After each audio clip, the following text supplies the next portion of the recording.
Assalamualaikum warahmatullahi wabarakatuh. Semangat pagi, salam saintis. Kembali lagi hari ini kita akan belajar IPA yaitu untuk kelas 9.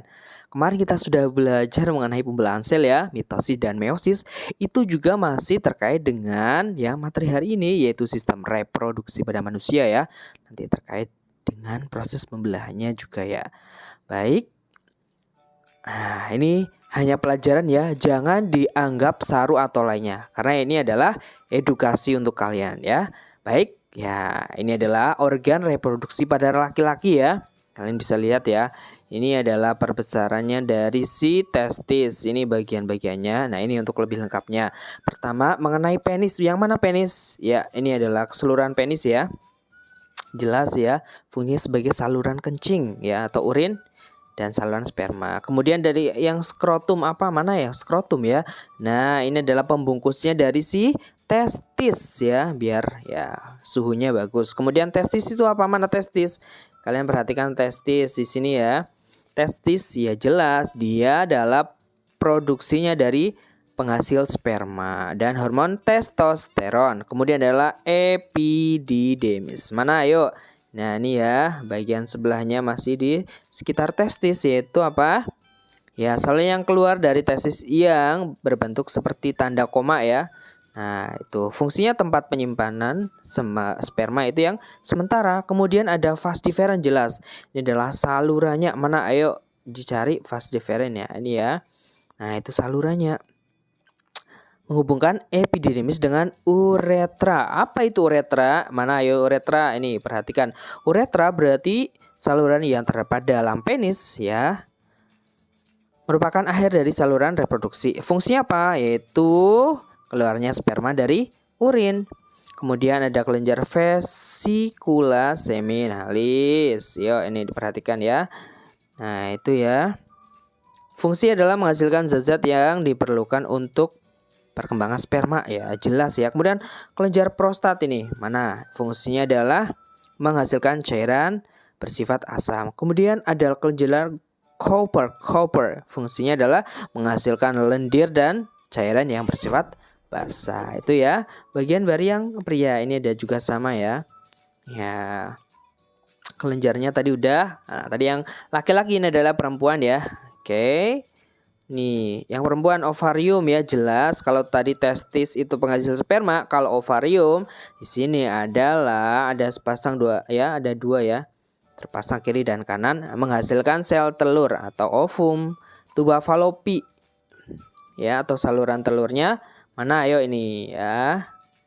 Nah, ini biasanya menghubungkan ovarium dengan rahim, yaitu tempat bertemunya antara sel telur dan sperma di tuba falopi. Kemudian infundibulum ya, perhatikan di sini ya. Struktur bentuk biji corong ya, ujung jari tuba falopi. Rahim mana rahim ya? Rahim ya sebagai tempat berkembangnya janin ya. Nah, endometrium ya ini ya, ada endometrium yaitu lapisan yang membatasi rongga rahim dan meluruh saat menstruasi. Biasanya kan endometriumnya wah meluruh dari situ. Serviks jelas di sini ya, serviks itu. Kemudian ada vagina dan fimbriae. Kalian bisa baca dari fungsinya itu ya. Ini juga sama ya. Nih, hampir sama uterus, serviks dan vagina ya.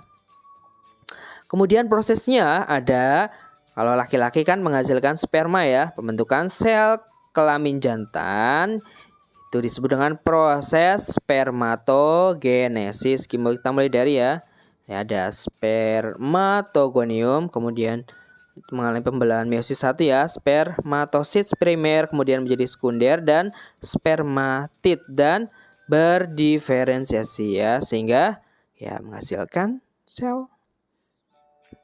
Kemudian kemarin kan kita juga bahas mengenai pembelahan sel, ada meiosis dan mitosis ya. Ini terkait juga dengan peristiwa oogenesis. Kalau tadi spermatogenesis, kemudian di sini adalah oogenesis berarti pembentukan sel telur atau ovum ya.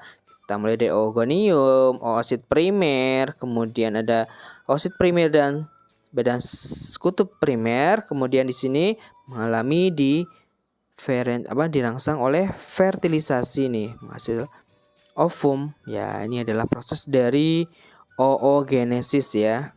Tuh.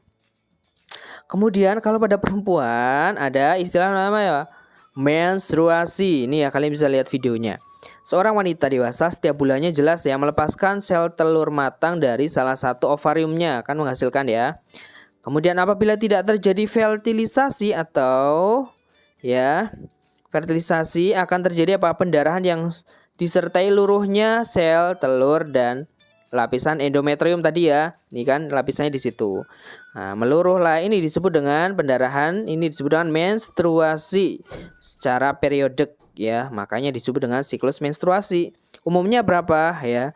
Berlangsung selama 28 hari. Siklus haid ini berlangsung sampai umur 40 sampai 50. Jadi kalau ibu kalian sudah tidak menstruasi itu disebut dengan menopause ini ya. Nah, peristiwanya luruhnya ya, kalian bisa lihat videonya itu. Nah, di sini adalah penjelasannya, ada siklus dari dinding rahim ya, ada fase menstruasi ya, kemudian proliferasi dan fase sekroteri ya. Menstruasi jelas ya, di situ ada hormon FSH ya.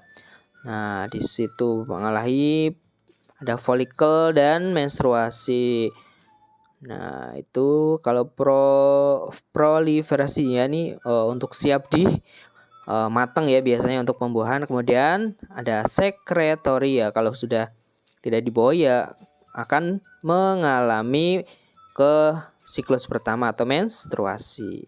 Kemudian fertilisasi ya, sebulan sekali ovarium melakukan ovulasi, yaitu mengeluarkan sel telur matang yang disebut dengan oosit sekunder. Tadi kan sudah ada prosesnya ya. Kemudian sel telur ini siap dibuahi ya. Pembuahan antara peleburan sel telur dan sperma disebut dengan apa? Fertilisasi. Ini terjadinya di tuba falopi di sini ya. Wah, itu. Nah, ini untuk lebih jelasnya ini ya, ada sel sperma kemudian bertemu dengan sel telur berjuta-juta berlomba, hanya satu yang boleh masuk. Nah, ini misalnya udah masuk.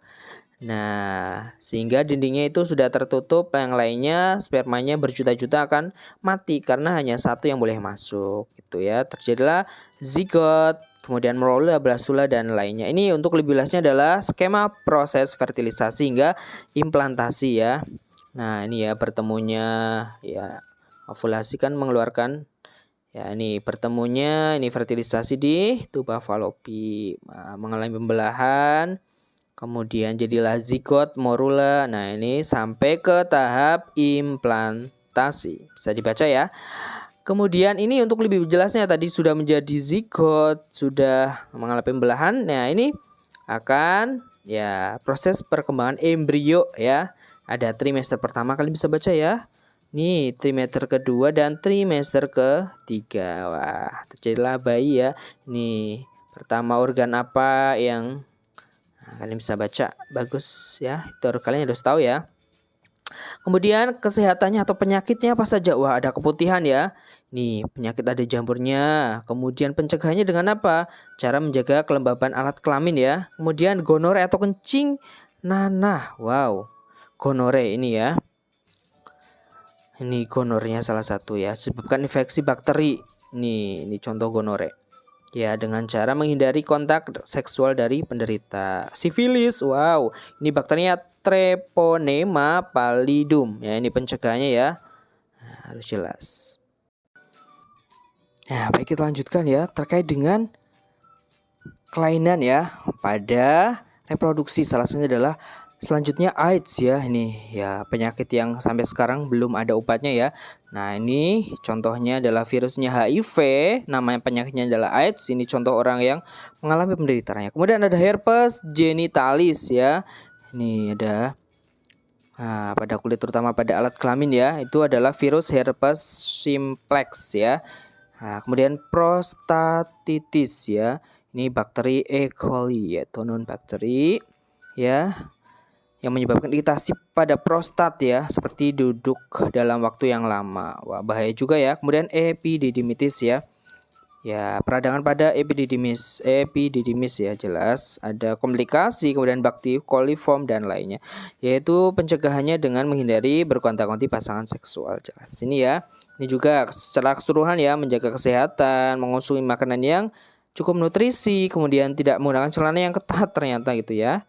Nah, mengganti pembalut, kemudian menghindari penggunaan sabun pembersih kewangian secara terus-menerus, dan tidak melakukan hubungan seks bebas. Baik, demikian tadi mengenai pembelajaran ini ya, tentang perkembangan atau perkembangbiakan pada reproduksi manusia dan kelainannya. Baik, terima kasih. Assalamualaikum warahmatullahi wabarakatuh.